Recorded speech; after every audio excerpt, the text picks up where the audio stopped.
এই লোকটি পথে দিয়ে যাওয়ার সময় কি যেন একটা হাতে লাগে। তারপরে দেখেন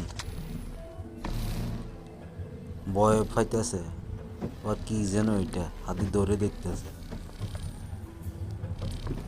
শেষ পর্যন্ত দেখতেছে একটা গাড়ি।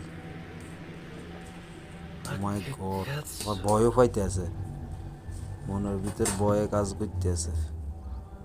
কি করবো না কি করবো।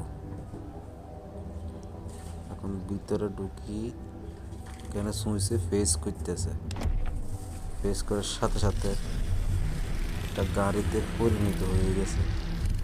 সে তো অবাক, কে যেন এটা রাস্তা সাইডে ফেলে রেখে গেছে অদৃশ্যভাবে। আবার দরজা বন্ধ করার সাথে সাথে অদৃশ্য হয়ে গেছে। ভিডিওটি ভালো লাগলে চ্যানেলটি সাবস্ক্রাইব করবেন। ধন্যবাদ সবাই।